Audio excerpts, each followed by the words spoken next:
పోయినా ఇక్కడే ఉంటాయి. మన తర్వాత వేరే వాళ్ళు ఎవరో వాటిని చూస్తారు. సో మనం చూడటంలోనే తేడా ఉంది తప్ప అవి ఉండటంలో మాత్రం ఏ రకమైన తేడా లేదని నాకు అనిపిస్తూ ఉంటుంది. సో ఆ ఉన్న వాటిని చూడటం నేర్చుకోవటానికి పనికొచ్చేటువంటి ఒక వేదికగా యూనివర్సిటీని భావించాలని మీ అందరికీ నేను చెప్తున్నాను. ఎందుకంటే ఇది ఒక విశాలమైన ప్రాంగణం. మొట్టమొదట ఎవరు రాగానైనా ముందు భయపెడుతుంది. మోర్ దాన్ 500 acres, రోడ్లు ఎంత నడిచినా తరగవు, పెద్ద పెద్ద ఎత్తైన సీలింగులు, దూరంగా ఉండే క్లాస్ బోర్డులు, వినపడినట్టుగా ఉండే ప్రొఫెసర్ల మాటలు అన్నీ కూడా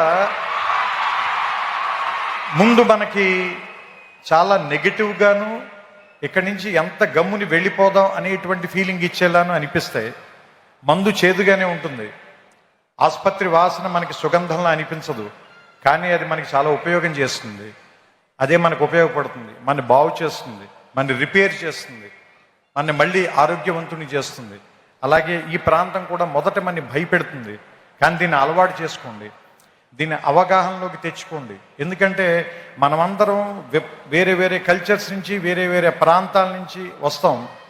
మనకందరికీ ఎలా ఉంటుందంటే మన భాష గొప్పది, మన మాటే గొప్పది, మన మాండలికమే గొప్పది, లేదంటే మన తిండే గొప్పది, మన అలవాట్లే గొప్పవి అనేటువంటి ఒక భావంలో మనం ఉంటాం.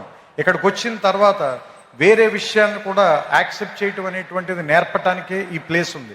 అందుకే దాదాపుగా మోర్ దాన్ 130 కంట్రీస్ నుంచి ఇక్కడికి ఎందుకు జనాన్ని పిలిపిస్తారు, వాళ్ళందరికీ కూడా ఎందుకు ఈ ప్రోగ్రాంలు పెడతారు, వాళ్ళందరినీ కూడా ఇక్కడికి ఎందుకు కలుపుతారు అంటే, ఫస్ట్ అందరినీ కలవటం మూలంగా మీకు చాలా విషయాల మీద మీకుండేటువంటి ఆలోచనలో మార్పు వస్తుంది. కాబట్టి కలవడం మూలంగానే గెలవడం అనేది జరుగుతుంది ఏ మనిషికైనా సరే.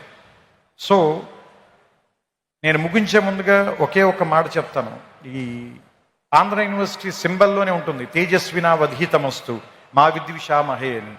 సో ఈ తేజస్సుతో కూడినటువంటి విద్య మీ ధీశక్తిని మరింతగా పెంచాలని, అసత్యం నుంచి సత్యం వైపుకి నేర్చుకోవటం మూలంగా మనం అందరం కూడా మృత్యువు నుంచి అమృతత్వం వైపుకి ప్రయాణం చేసేటువంటి ఒక అద్భుతమైనటువంటి మీ జీవితాల్లో ప్రయాణానికి ఈ విశ్వవిద్యాలయం అనేటువంటిది తొలి మెట్టు కావాలని, ఇక్కడ అడుగు పెట్టిన దగ్గర నుంచి మీ ప్రయత్నం ఎక్కడెక్కడికో వెళ్ళాలని. ఎందుకంటే నేను ఇక్కడికి వచ్చిన తర్వాత ఫిజిక్స్ చదువుకోవడం కంటే పోయిటరీ ఎక్కువ రాశాను నేను. ఇక్కడికి వచ్చిన తర్వాతే నేను ఆ లైబ్రరీలో సైన్స్ పుస్తకాల కంటే నేను తెలుగు సాహిత్యం ఎక్కువగా చదివాను. సో నాకు ఏదో రకంగా ఈ విశ్వవిద్యాలయం ఒక విషయం నేర్పింది. దాంతోనే నేను ఇప్పటిదాకా జీవితంలో పోరాటం చేస్తూ వస్తున్నాను. సో మీ అందరికీ కూడా మీకు నచ్చినటువంటి ఒక ఆయుధాన్ని తయారు చేసే కర్మాగారంగా ఈ విశ్వవిద్యాలయం మీకు అందరికీ ఉపయోగపడాలని. ఎందుకంటే ఇక్కడ ఉన్నటువంటి పైన ఉన్న డిగ్నిటరీస్ అందరూ కూడా ఒకళ్ళు వ్యాపార రంగంలో, ఒకళ్ళు రాజకీయ రంగంలో, మరొకళ్ళు ఏమంటారు దాన్ని దేశ విదేశాలకు వెళ్ళి రకరకాల ప్రాంతాల్లోకి వాళ్ళ తాలూకు ధీశక్తితో ముందుకు వెళ్ళారంటే వాళ్ళ ప్రయాణం మొదలుపెట్టినటువంటి మొదటి ప్రాంతం మాత్రం ఇదే. సో అలాంటి మీ ప్రయాణాలకి ఇది మొదటి అడుగు కావాలని, ఇక్కడి నుంచి ఎంతమంది వచ్చి ఇక్కడ కూర్చుంటారో తర్వాతి తరంలో చూడడానికి బహుశా నేను